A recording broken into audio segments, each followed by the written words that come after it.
जय हिंद दोस्तों, स्वागत है आप सभी का आपके अपने YouTube चैनल जैकपुर पे। तो आज के इस वीडियो में हम लोग क्लास 11 का ज्योग्राफी यानी भूगोल का जो आज एग्ज़ाम होने वाला है उसके लिए मोस्ट 40 इम्पॉर्टेंट्स क्वेश्चन लेकर आए हैं।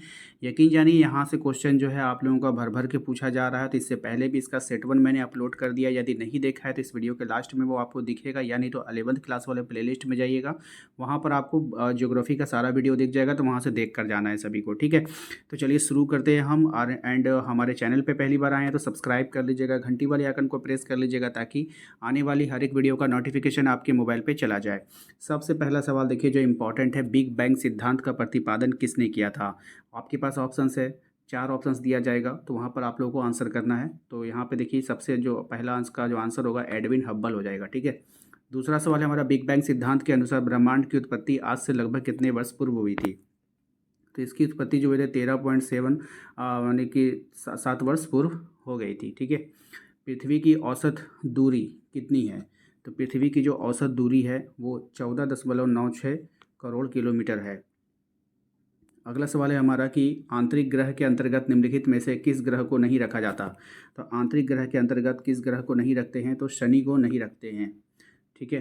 निम्नलिखित में से किस युग को डायनासोर का युग भी कहते हैं। तो डायनासोर का युग कहा जाता है जुरासिक को।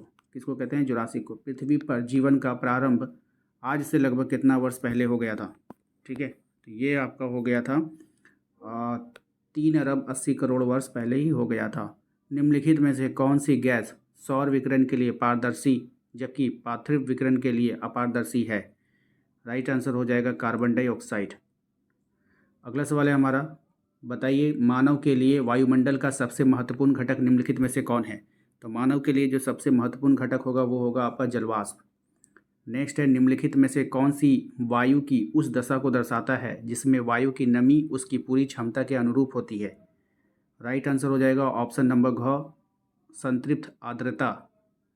अगला सवाल है हमारा कि पृथ्वी की लगभग 50% वनस्पति प्रजातियां किस प्रकार के वन में पाई जाती है।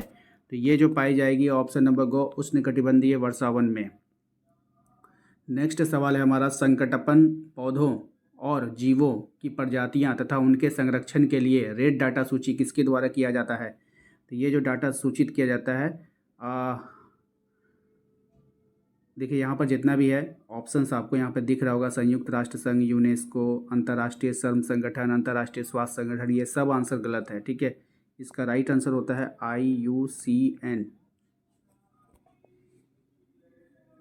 क्या होता है IUCN। अगर हम हिंदी में बात करें तो हिंदी में इसको कहते हैं अंतर्राष्ट्रीय प्रकृति संरक्षण संघ, ठीक है।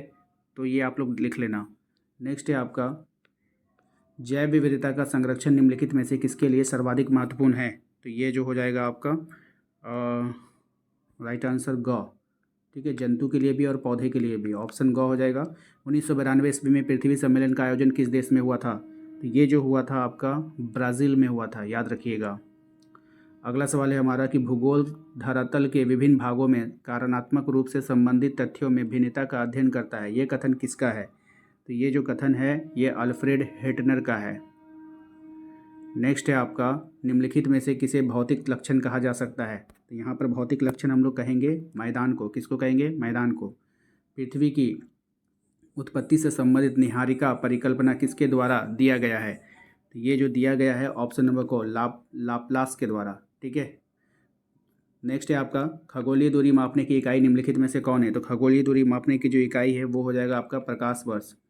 कौन भूकंपीय तरंग तरल एवं ठोस दोनों में गमन करता है।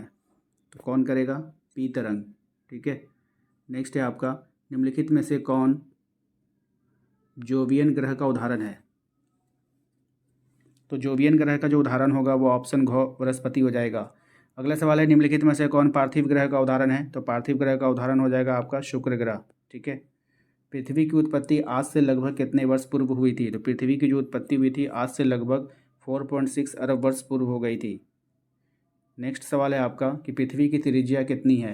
पृथ्वी की जो त्रिज्या है वो 6370 किलोमीटर है। भूकंप की तीव्रता किस स्केल पर मापी जाती है। तो भूकंप की जो तीव्रता मापी जाएगी वो रिक्टर स्केल पर मापी जाएगी।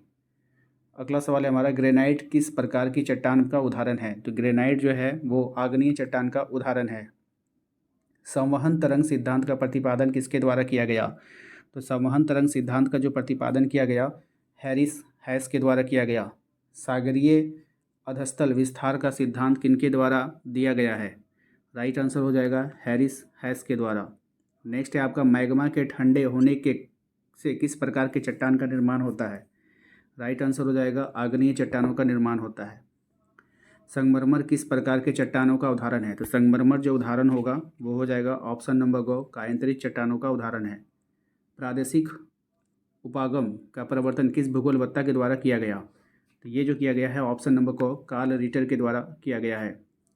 नेक्स्ट है आपका क्रमबद्ध भूगोल किसके द्वारा परिवर्तित किया गया है? तो क्रमबद्ध भूगोल को हमबोल्ट के द्वारा परिवर्तित किया गया। ये काफ़ी इंपॉर्टेंट है, याद रखिएगा।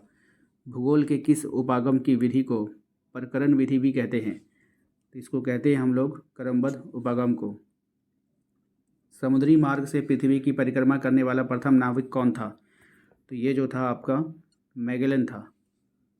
पृथ्वी की आंतरिक संरचना में मध्यवर्ती परत किस नाम से जाना जाता है?